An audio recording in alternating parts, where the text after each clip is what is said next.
Hi, I'm Natalia, and today let's talk about trains. Data apps fall under the paradigm of functional programming.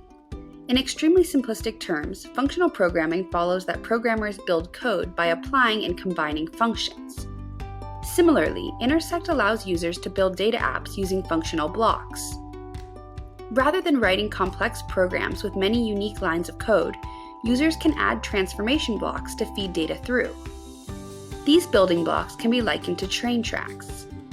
Much like train tracks pieced together and split and joined to guide a train through a particular pathway, data apps are constructed through strings of building blocks. Each of these blocks processes the input dataset, and a transformed output dataset results. As the train passes over each track, it is manipulated by the track's function. Individually, these blocks perform simplistic two-dimensional transformations. However, when pieced together, powerful apps can be produced.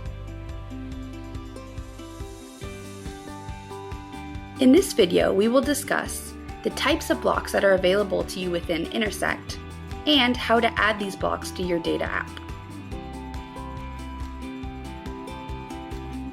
There are four main data-related block categories: import, export, transformation and analysis, and visualizations. In addition, there is a note block, which is used for adding text notes to your app. This can be used for aesthetic titles or for non-visible technical notes within the edit view of your app. We also provide a custom block, which can be used to integrate custom code. This can be useful for custom use cases that we might not have a block designed for yet. So feel free to reach out to the Intersect team if you are in need of a specific non-existent function. The possibilities are endless. Intuitively, import and export blocks are used to get your data in and out of Intersect. This includes a library of integrations for pulling data directly from your external database.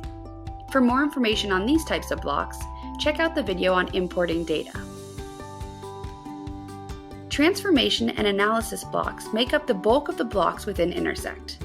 These blocks contain powerful data manipulation functions and become the meat and bones of your data app. The transformation subcategory contains blocks for manipulating and cleaning your dataset, whereas the analyze subcategory of blocks contains functions for learning about and making meaningful connections within your data. We also provide a series of data visualization blocks for portraying these meaningful conclusions. These simplistic blocks produce polished graphs and visuals within seconds without any of the technical knowledge required by other visualization tools such as Tableau or Power BI. Alright, so now you know what kind of blocks exist, so let's talk about how to add them to your data app. To add a block to the end of your data app, use this purple Add Step button. This will launch the block library menu, where you can select the type of block you're looking for, or search for a keyword using the search bar. Once you find your block of interest, select Add to insert it into your app. This will automatically insert the block after your last step. To add a step somewhere else within the app, choose the location and then use this little plus sign icon to launch the block library. After selecting a block, it will automatically be inserted wherever you press the plus icon.